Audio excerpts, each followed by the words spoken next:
people? So I made it to Oklahoma. We're up here in Tulsa. Jason and I are checking out some shipping containers for the video today. This is one of the possibilities I was thinking about doing, is converting a shipping container into a house, or at least part of my house. Right now we're currently inside a 40-footer. This thing feels a lot bigger than I thought. I believe it goes up, is it 9 foot, Jason? And then I think it's like 7.5 feet or almost 8 foot wide. And it definitely feels a lot bigger. I can definitely turn this thing into a house. I was thinking about just getting a 20-footer and converting it to like a bedroom for a portion of my house, but after looking at this, a 40-footer I can definitely turn this thing into like a little tiny house. So comment down below, let me know what you guys think. We'll check back in and see what Jason thinks. All right, guys, we're gonna check this one out. It's a little more beat up, but we're gonna see what it looks like on the inside. This one's definitely seen its better days. Yeah, but it'll give you a good idea. We've never been inside a shipping container. So to see this, I mean, just smelling it, you can smell, these are pretty beat up. It looks a little like bowed a little bit, but if you're still gonna frame, you can frame up and the inside wouldn't matter. The flooring here looks a little... Yeah, this one was definitely... a little beat up. Beat up and stuff, but they pretty much said every container is weather tight, you know, all that type of stuff. It's just more so some are beat up more than others, but this is definitely clearly a used one, but the 40-footers are pretty big. This one I think is an extra, like the tall, the high cube. That makes a world of a difference, but even the small ones aren't that bad. Let's go to the back real quick and we'll turn around this way, just to kind of give the viewers a little bit of better understanding. This is, like I said, our first time in here, so... And clearly it's gonna echo a little bit. You're inside a metal box. But you can see some of the walls are beat up and stuff, but most of the stuff will be covered up by...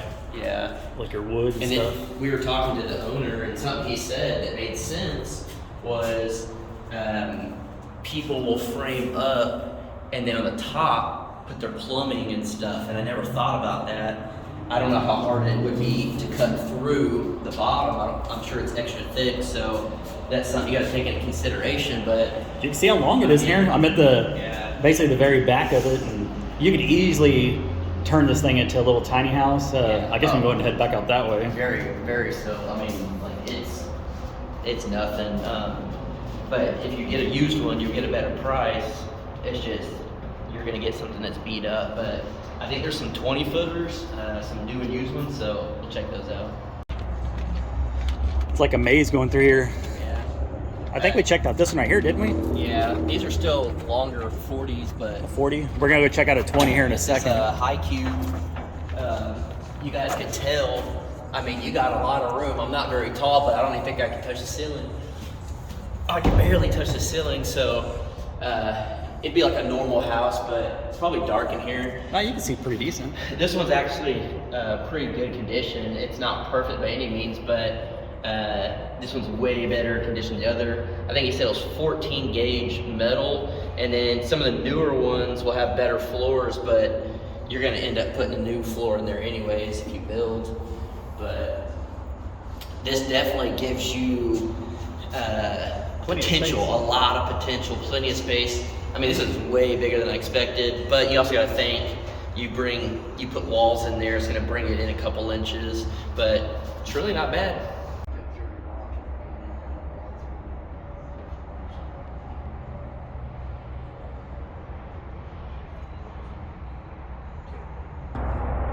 Paint's a lot more released from the factories. Yes,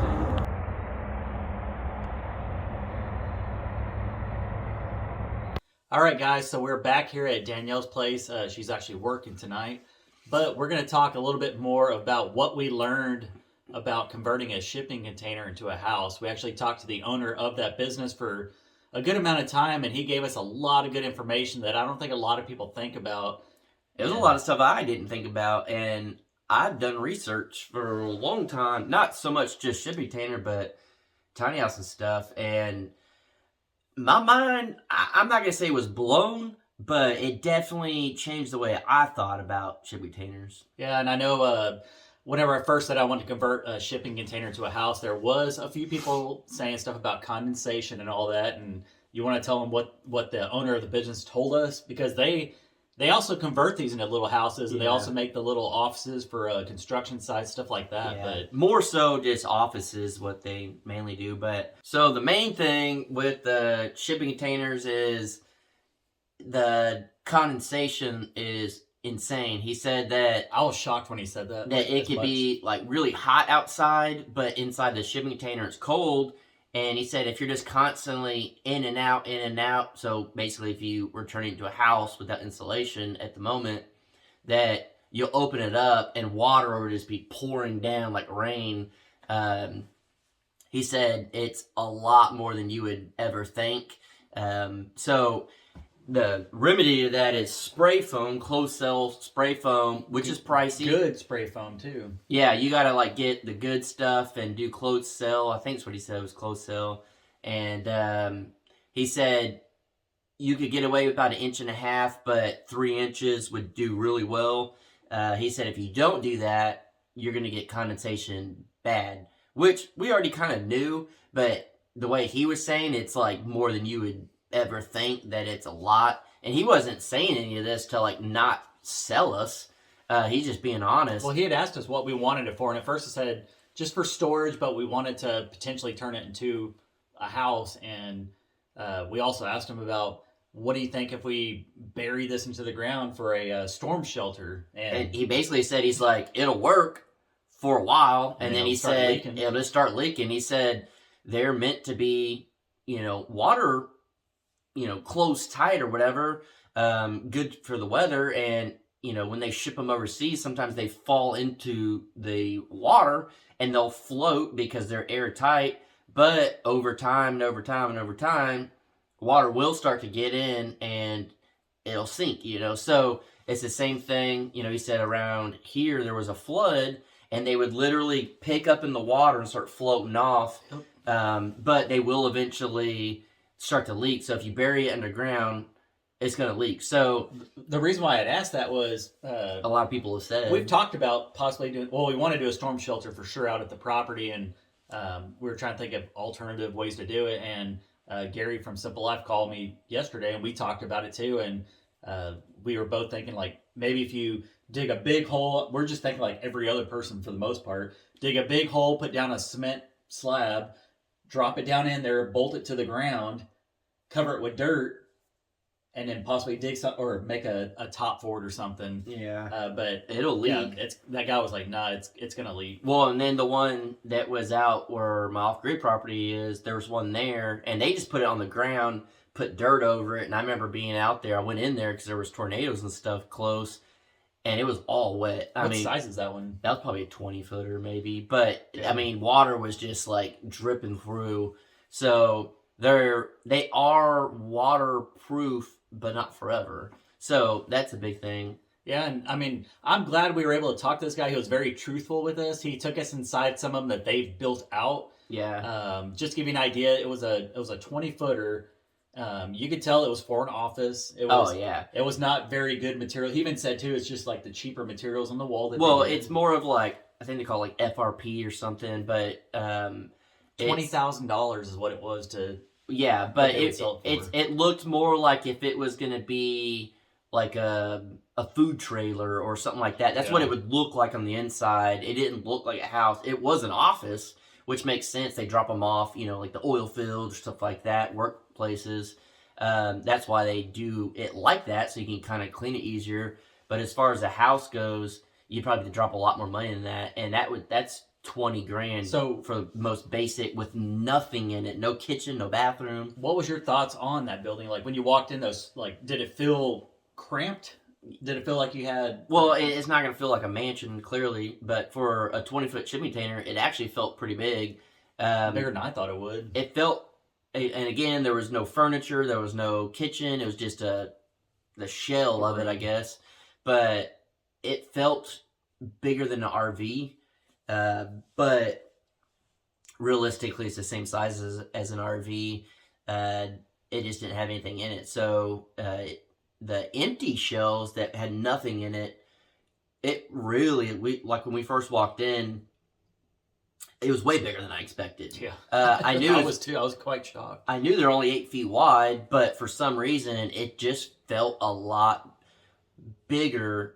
Even the low containers, because I kept looking before and I was like, it's got to be the high You one, kept got to telling be me the to get the high higher one. one.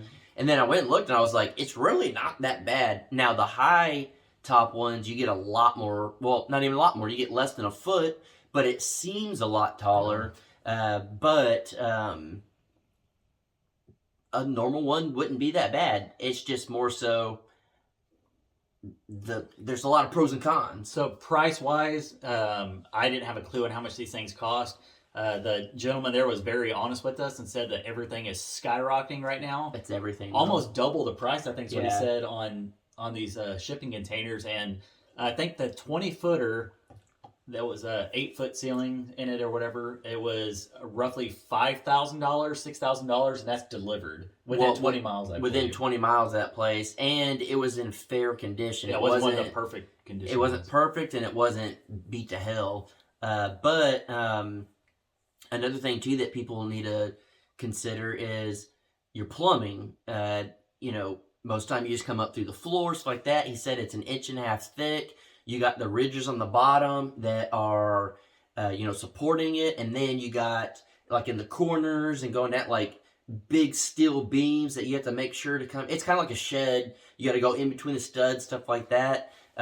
It would make it a lot more difficult. And then he said, too, you can come in through the wall and then kind of go through your studs. But then if you have a leak, just like any other house, either you have to cut the metal on the outside or you got to cut all your walls up. Or you could build your frame out and do it to the ceiling, but then that's sketchy as well because if it leaks, all of that stuff, it's just, there's a lot of little things. It's not just like, oh, I'll put plumbing here and just go straight down. It's like, no, you better cut holes first and figure out where it's going to go. It's a lot to it. It would cost a lot of money to do it as well. I mean, like he was saying, he's like, most people will probably pay somebody to do it. It's going to cost you a whole lot of money. If you do it yourself, you'll save money, but it can be possible. There are people on YouTube. Yes, I know there's YouTube channels that do this, so y'all don't need to be commenting down below, which Life Uncontained. I'm sure that channel is probably going to get brought up a million times. I know who they are. Yeah, they're the biggest on YouTube. channel. I don't know them personally, but who doesn't know them on YouTube? But I know it's possible to do it. It's just, for me personally, it's not in my wheelhouse right now. Yeah, I guess you could say, but I'm still looking to do the shed to house though. Yeah. Now I'll say this. Say it, Bubba.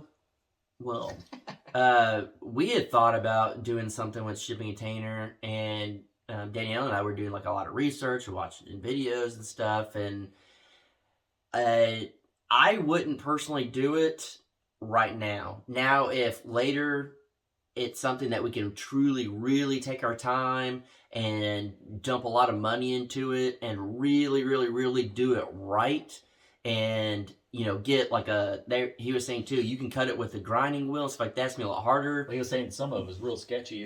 With people doing it that don't know what they're doing. Yeah, if you don't know what you're doing, if you're cutting big sections out, he said when you're gonna cut that last part, he said step away because all that pressure, then it pops and like shoots out and stuff. He said, now if you're doing like a real small window, it's not a big deal. But then he said he definitely thinks if you cut it, you should try to like weld up a good frame for it. And I mean, he was just being honest, and which I'm glad. I like straight shooters who just tell you exactly the good, bad, and the ugly. And he told us everything. And he pretty much said too. He said honestly, on our end, we don't really do a whole lot of custom stuff like this because you got to hire a lot of it out if you want to get it done fast, and you have to. There's just so much to it that it's more of a pain in the butt than what it's worth. And I don't know. I think after all of this, my whole mindset on shipping containers completely changed. Yeah, I still love the concept of it. I just like the way they look and all that stuff. But for me, realistically, I think I'm gonna stick to the shed to house. I guess my plan now is to get a smaller shed, try to finish it out as much as possible, and then build onto it. It'll save me money trying to build it ourselves, but my whole hybrid situation, I was talking about doing a shed to house shipping container combination. I don't think it's going to work out for me. It might work out for somebody else, but for now, I'm sticking to shed to house, and that's pretty much it. So. Yeah, and another thing, I just thought of it too. how you open the 2 back doors up.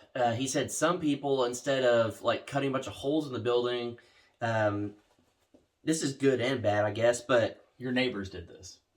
at my old property, not really my neighbors, but people close, I guess, but you go in like 2 feet or so, then you frame it up, you put a door, you can put a window, you can put your AC unit, then whenever you leave, you can close the 2 doors, lock it up, and then there's no holes, it just looks like a shipping container.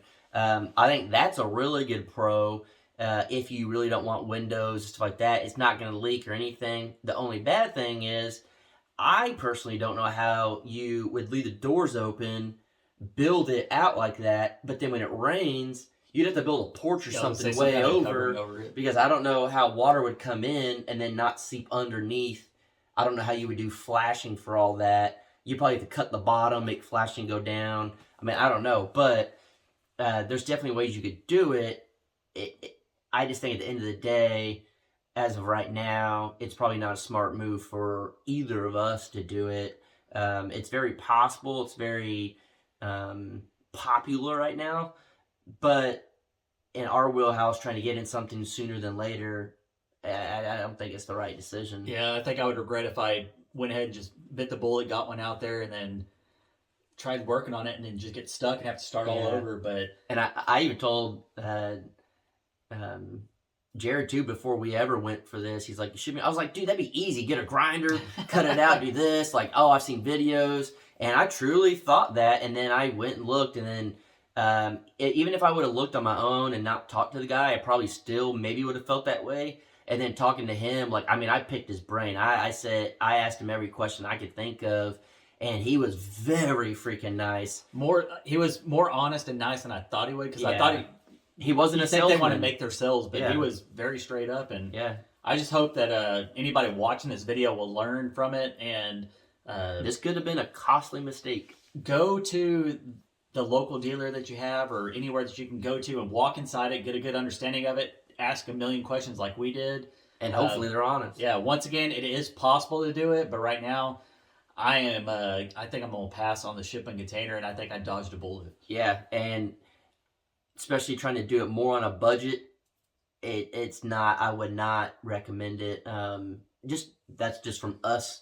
Other people out there probably say it's not a big deal. Hey, listen to them if you want. This is just what we learned today, and if you're not very good at building or confident enough with metal work, I wouldn't recommend it. I would definitely stick with a wooden shed, or even a metal shed. Those aren't built like a shipping container. That's a lot more forgiveness in building those things. That's just my 2 cents. But yeah, once again, I hope you guys get a lot of information out of this video. Once again, do your research before you buy your stuff. I'm glad we did, and it's back to the drawing board now. I don't think I'm gonna regret my decision. So hope you guys enjoyed this video. This is Jason at the Crockers. Check them out on YouTube if you don't know who that is. We have 60 acres here in Oklahoma at ShootDang Ranch. We're twin brothers. Yeah, we're twin brothers. We're not lovers. No, because that happens to pop up in old videos, which I think is hilarious. But in case they don't know what you're doing, do you know what you want to do in the future as far as your home? Well, we're going to do a tiny house at first. Well, right now we're converting an old shop into just like a little room. And then you might even do something temporary in there as well. And then we're going to build a tiny house. And then after a few years and sell this house and the off-grid property and all that, we have, more money, we're going to build a barndominium. So that'll be a forever home. Yeah, so it's going to be a lot of content coming up in the next, probably a couple of years or so. Yeah, ShootDang. Yeah, we got years of work ahead of us. But I guess that's going to wrap up today's video. I hope you guys enjoyed this and learned something. And I guess, what do I always say? Peace. We'll check you out on the next one. Peace.